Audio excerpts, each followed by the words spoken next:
In 2022, global television networks reported a story that instantly captured the attention of historians, researchers, and anyone interested in polar exploration. Near the shores of Antarctica, the sunken ship Endurance was discovered, a legendary vessel that had rested on the seabed of the Southern Ocean for over a century. The icy waters of Antarctica, devoid of light and warmth, created unique conditions for preservation. The ship's hull, wooden beams, masts, and even the personal belongings of the crew remained almost perfectly intact. It was a true time capsule, returning to humanity one of the most tragic and yet most magnificent stories of the 20th century. The expedition for which Endurance was built was intended to become the era's greatest geographic event. It was meant to prove that a human being could cross Antarctica, the planet's harshest continent, from one coast to the other. However, instead of triumph, the world received one of the most incredible survival stories in human history. In 1914, Endurance set sail toward the Antarctic shores. The expedition was led by Sir Ernest Shackleton, an experienced polar explorer who had already visited the sixth continent several times. He knew what cold, ice, and months of isolation meant, but even his experience could not prepare the crew for what awaited them. The expedition's goal was extremely ambitious. Shackleton planned to complete the first ever Trans-Antarctic crossing, to traverse the continent on foot through the South Pole, overcoming glaciers, storms, and absolute solitude. Until then, no one had dared attempt such a feat. But the expedition never even reached the shores of Antarctica. The ship became trapped in the ice of the Weddell Sea. The ice fields closed around Endurance, slowly but relentlessly squeezing the hull. Almost half a year had passed since Endurance became trapped in the ice. Nearly a year had passed since their last contact with civilization. The world did not know whether they were alive or not. Temperatures dropped to -22 degrees Celsius. Shackleton made the inevitable decision to abandon the ship. A camp was set up on a relatively stable ice floe. Everything that could help them survive was moved from the ship: tents, clothing, tools, cooking utensils, 3 lifeboats, and several dozen dogs. Soon, all 27 crew members permanently left Endurance. Less than an hour after the evacuation, the ice crushed the ship's hull. Now they had only one task left: to survive. And in many ways, this task was far more difficult than the original mission. Their home became a piece of frozen ocean, drifting with currents and winds.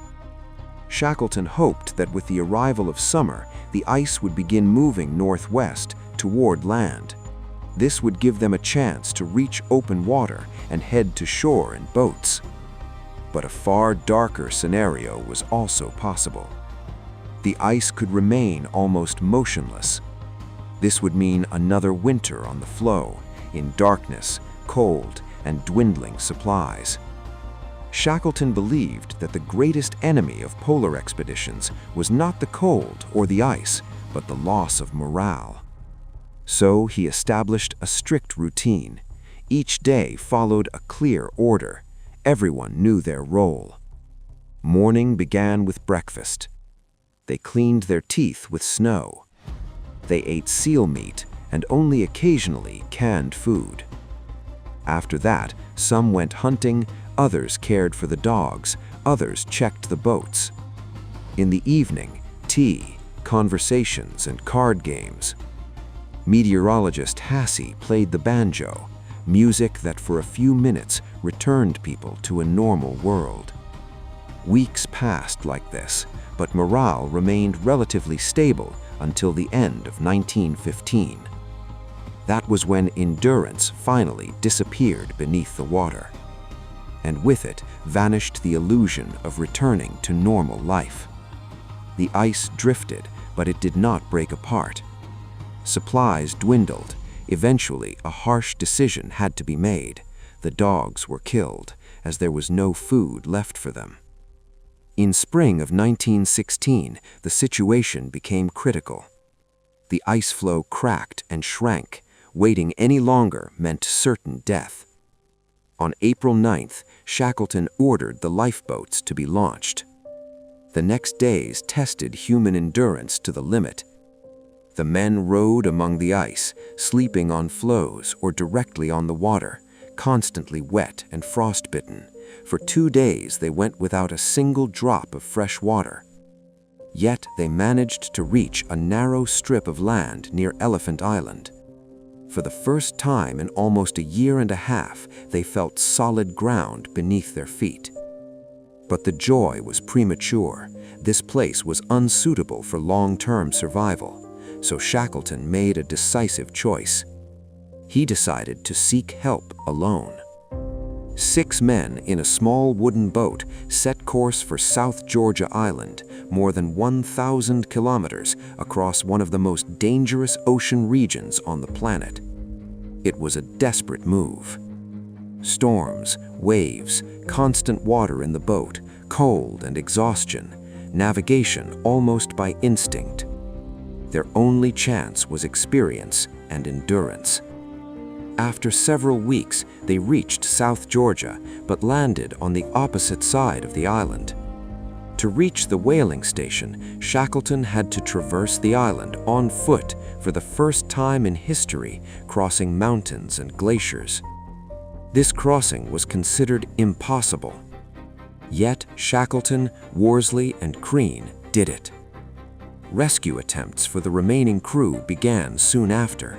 Only on the 4th attempt, on August 30th, 1916, did a rescue ship finally reach Elephant Island.